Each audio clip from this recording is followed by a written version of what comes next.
विधानसभा चुनाव खत्म हो गए। अब अगर इंतजार है तो सिर्फ 3 दिसंबर का। जी हां, 48 घंटे से भी कम का समय रह गया है जब एक एक करके ईवीएम की पेटी खुलेगी और 5 राज्यों में हुए चुनाव में किसका जादू चला, इसका फीका पड़ गया साफ हो जाएगा। एग्जिट पोल से लगातार अनुमान मिलते जा रहे हैं। कहीं कांग्रेस तो कहीं बीजेपी की सत्ता में आने का अनुमान भी लगाया जा रहा है। लेकिन इस बीच एग्जिट पोल के अनुसार ओवैसी की पार्टी एआईएमआईएम भी पीछे नहीं है। तो आपको बता दें, एआईएमआईएम ने 9 सीटों के अलावा बीआरएस के पक्ष में वोट करने के लिए माहौल बनाया था। अगर बहुमत के आंकड़े से बीआरएस की कुछ सीटें कम रह जाती हैं तो वैसी एक बड़ी भूमिका में नजर आ सकते हैं और वो कांग्रेस के लिए घातक साबित हो सकते हैं और साथ ही केसीआर के समर्थन में खड़े हो सकते हैं।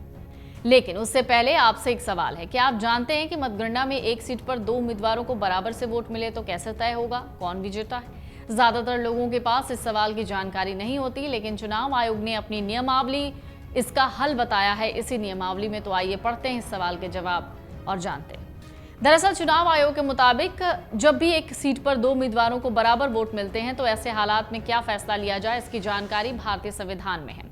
संविधान का representation of the people act का सेक्शन 102 कहता है, बराबर से वोट मिलने पर चुनाव आयोग लॉटरी कराता है। लॉटरी जिस उम्मीदवार के पक्ष में आती है उसे एक अतिरिक्त वोट मान लिया जाता है, टॉस की तरह। इस तरह लॉटरी के जरिए एक वोट बढ़ने पर उसे विजेता घोषित कर दिया जाता है। आपको बता दें, अब तक ऐसे कई मामले सामने आ चुके हैं जब एक ही सीट पर 2 उम्मीदवारों को बराबर वोट मिले थे। आपको बता दें, दिसंबर 2017 में मथुरा वृंदावन नगर निगम चुनाव में बीजेपी की उम्मीदवार मीरा अग्रवाल ने वार्ड 56 से चुनाव लड़ा। उन्हें 874 वोट मिले और इतने ही मत कांग्रेस उम्मीदवार को ही मिले थे।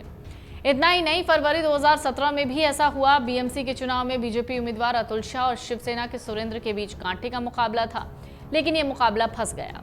दरअसल पहली मतगणना के बाद नतीजों में अतुल शाह हार गए। इसके बाद उन्होंने मतगणना को चुनौती दी, मतों की गिनती दोबारा कराने की मांग रखी। जब दोबारा मतगणना की गई तो दोनों उम्मीदवारों के बीच कांटे का मुकाबला फंस गया। दोनों के मत बराबर थे।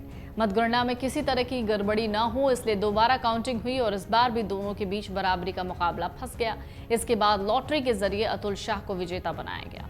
इस तरह ऐसे मामलों में लॉटरी के जरिए विजेता घोषित होता है। हालांकि अगर कैंडिडेट को लगता है कि मतगणना में कोई गड़बड़ी हुई है तो वो रिकाउंटिंग के लिए कह सकता है, लेकिन ऐसा करते समय उसे उसकी वाजिब वजह बतानी होगी।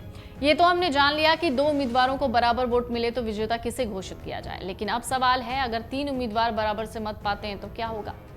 बता दें, संविधान में 2 उम्मीदवारों के बीच बराबरी का फैसला करने के लिए सिक्का उछालने का प्रावधान है, टॉस। लेकिन यह अस्पष्ट क्षेत्र है। यदि 3 उम्मीदवार सामान्य संख्या में वोट जीतते हैं तो क्या होगा, इसकी संभावना न के बराबर या बहुत कम होती है, लेकिन फिर भी ऐसा होता है तो इसको लेकर स्पष्ट नियम नहीं है।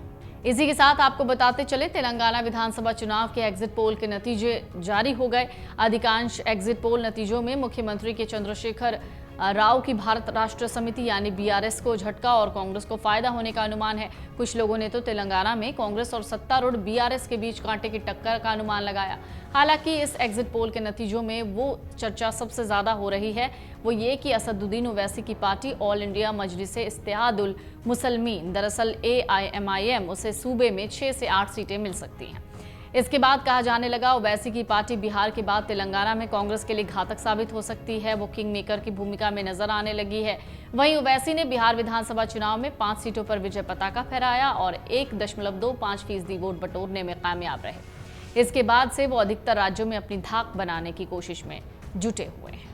अगर आप ये वीडियो YouTube पर देख रहे हैं तो हमारे चैनल को सब्सक्राइब करें और बेल आइकन को दबाना ना भूलें। अगर आप Facebook पर ये वीडियो देख रहे हैं तो हमारे पेज को लाइक करें।